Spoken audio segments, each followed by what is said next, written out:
Dans le monde des naissances, la plupart suivent un parcours sûr et prévisible. Mais il existe des histoires qui défient la logique médicale, des cas rarissimes où ce qui semblait impossible devient réalité. Dans cette vidéo, nous découvrirons 10 vies incroyables, marquées par des conditions uniques au monde. Numéro 10. Vanellope Hope Wilkins. Née le 22 novembre 2017 à Leicester, Vanellope présentait une ectopia cordis, le cœur entièrement hors du thorax. Les médecins, dès la 9e semaine de grossesse, prévoyaient très peu de chances de survie, mais les parents choisirent de se battre. À la naissance, elle fut placée dans un sac stérile pour éviter les infections, puis 50 spécialistes opérèrent pour commencer à repositionner le cœur. En 2 semaines, grâce à la gravité, l'organe se stabilisa et la peau fut reconstruite avec des greffes prélevées sous les bras. Il manquait sternum et côte, rendant la survie encore plus incroyable. Cette condition touche un nouveau-né sur 126 000 et, au Royaume-Uni, aucun cas n'avait eu d'issue positive avant elle. Son prénom, inspiré d'un personnage de Les Mondes de Ralph, symbolise l'espoir et la force qui l'ont accompagné dès son premier souffle. Numéro 9. Charlotte Garside. Née en 2007 à Withensea, dans le Yorkshire, Charlotte pesait un peu plus d'un demi-kilo et était si petite qu'elle tenait dans la poche d'un sweatshirt. Atteinte de nanisme primordial ostéodysplasique de type 2, une condition touchant environ 100 personnes dans le monde, à 2 ans, elle mesurait seulement 58 cm et pesait 3,5 kg. Les médecins pensaient qu'elle ne dépasserait pas 61 cm, mais Charlotte avait une personnalité vive et déterminée. Elle fréquenta l'école publique avec une enseignante de soutien, surprenant par ses capacités cognitives supérieures aux attentes. Elle portait des vêtements de poupée car même ceux pour prématurés étaient trop grands. Sa santé restait fragile, avec un système immunitaire faible et des kystes au foie. Son histoire fit le tour du monde grâce à des documentaires, devenant symbole que la grandeur intérieure ne dépend pas des dimensions physiques. Numéro 8. Emily Dover. Originaire d'Australie, Emily entama un développement précoce impressionnant. À 4 mois, elle avait la taille d'un enfant d'1 an. À 2 ans, elle avait déjà de la poitrine, une odeur corporelle et de l'acné. À 4 ans, elle eut ses règles et à 5 des signes de ménopause. Diagnostiquée avec puberté précoce centrale, maladie d'Addison et hyperplasie congénitale des surrénales, elle présentait des taux hormonaux comparables à ceux d'une femme enceinte. Les douleurs articulaires et la croissance accélérée imposèrent des traitements coûteux, avec des injections hormonales dépassant 1 000 $ chacune. À 7 ans, elle portait des vêtements d'adolescente et pesait plus de 60 kilos. Malgré tout, Emily est une enfant enjouée, soutenue par sa famille, qui a lutté pour lui garantir thérapie et qualité de vie. Sa condition rarissime continue de surprendre les médecins et de sensibiliser sur l'importance du diagnostic précoce des maladies endocriniennes. Numéro 7. Rona Begum. Née dans un village en Inde avec une hydrocéphalie extrême, Rona avait une tête de 94 cm de circonférence à 18 mois, l'empêchant de s'asseoir ou de ramper. Ses parents, ouvriers journaliers très pauvres, ne pouvaient pas payer de soins jusqu'à ce qu'une photo prise par un journaliste devienne virale, attirant plus de 50 000 $ de dons. Hospitalisée à Delhi, elle subit des opérations pour réduire la pression intracrânienne et installer une dérivation afin de drainer le liquide. Les interventions réduisirent la taille de sa tête à 58 cm et améliorèrent sa mobilité. Cependant, la condition restait délicate et nécessitait d'autres traitements. En 2017, à 5 ans, Rona mourut de complications respiratoires. Son histoire, racontée dans un documentaire Netflix, devint un puissant symbole de la manière dont la solidarité internationale peut transformer, même brièvement, la vie de ceux qui naissent avec des conditions extrêmes. Numéro 6. Connie Lloyd. Connie naquit en 2008 apparemment en bonne santé, jusqu'à ce qu'une petite tache rouge sur le nez devienne un hémangiome de 4 cm, grandissant vers l'intérieur et risquant d'obstruer les voies respiratoires. Les parents reçurent des commentaires cruels et des regards insistants, et même un photographe proposa de supprimer numériquement le nez sur les photos scolaires. À 18 mois, elle entama un traitement au propranolol, ralentissant la croissance de la tumeur, mais le problème esthétique et fonctionnel persistait.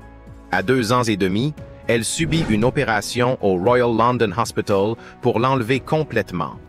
En voyant son nouveau visage, elle sourit en disant que son nez ressemblait désormais à celui de sa maman. Adolescente, Connie porte fièrement une petite cicatrice et participe à des actions de sensibilisation sur la diversité esthétique, aidant les autres à se sentir acceptés et confiants malgré les différences visibles. Numéro 5. Oliver Brown. À la naissance, Oliver avait une grande tache pigmentée qui, depuis la racine des cheveux, descendait jusqu'au milieu du dos, ressemblant à une paire d'ailes d'ange. Cette condition, appelée névus mélanocytaire congénital, touche environ une personne sur 100, mais des extensions aussi larges sont rarissimes et comportent des risques oncologiques. Les médecins recommandèrent des contrôles tous les 3 mois et une protection solaire constante, car les rayons UV augmentent les probabilités de complications cutanées. Dans de rares cas, le pigment peut s'étendre au cerveau ou à la colonne vertébrale, provoquant des troubles neurologiques. Les parents adoptèrent toutes les précautions, choisissant des vêtements protecteurs et des crèmes spéciales prescrites. Pour eux, cette marque était un symbole unique et pas seulement une anomalie. Oliver grandit entouré d'amour et de conscience, apprenant que ce qui le rendait différent était aussi ce qui le rendait extraordinaire. Numéro 4. Ben Underwood. Ben perdit la vue à 3 ans à cause d'un rétinoblastome bilatéral. Au lieu d'abandonner, il développa une capacité extraordinaire, l'écolocalisation humaine. En claquant la langue et en écoutant les échos, il pouvait percevoir la forme et la position des objets. Il pouvait faire du vélo, du roller et même jouer au basket. Ses talents le menèrent dans des émissions télévisées comme Oprah et Ellen, inspirant des millions de personnes. Sa mère racontait comment Ben affrontait la vie sans peur, transformant une limite en don. Malheureusement, le cancer revint et l'emporta en 2009, quelques jours avant son 17e anniversaire. Son héritage perdure à travers la fondation qui lui est dédiée et le livre Echoes of an Angel, écrit par sa mère Aquanetta Gordon, qui continue de transmettre un message de force et d'adaptation. Numéro 3. Pan Xianhang. Surnommé Fish Boy dans son village en Chine, Pan naquit avec une ichthyose, une maladie génétique rendant la peau épaisse, sèche et squameuse. Les plaques couvraient tout son corps, déformant yeux, nez, bouche et oreilles, limitant ses mouvements et l'empêchant de transpirer, avec un risque de surchauffe. Les démangeaisons constantes et la douleur chronique rendaient le sommeil et la vie quotidienne difficiles. La condition n'a pas de remède et le traitement consiste à appliquer régulièrement crème, huile et onguent pour hydrater et prévenir les infections. La famille, malgré les difficultés économiques, se consacra entièrement à ses soins. Pan devint un symbole de force et de la manière dont, même dans les conditions les plus dures, on peut vivre avec dignité. Son histoire sensibilise encore sur la nécessité de la recherche pour les maladies rares dermatologiques. Numéro 2. Tessa Evans. Née en Irlande du Nord, en 2013, Tessa présentait une condition extrêmement rare. L'absence totale de nez, connue sous le nom de syndrome Bosma-Arinia microphthalmia. Elle n'avait ni os nasaux ni cavité, juste une peau lisse sur le visage. Pour respirer et s'alimenter en toute sécurité, une trachéotomie fut pratiquée immédiatement. À 2 ans, elle devint la première personne à recevoir un implant nasal imprimé en 3D, placé sous la peau pour préparer l'espace à un futur nez définitif. En grandissant, elle subira d'autres interventions pour achever la reconstruction. Les parents ont toujours refusé de cacher sa différence, partageant son histoire pour promouvoir l'acceptation. Tessa est une fillette joyeuse, aimant les animaux et le jeu, exemple vivant que la confiance en soi peut dépasser toute barrière physique. Numéro 1.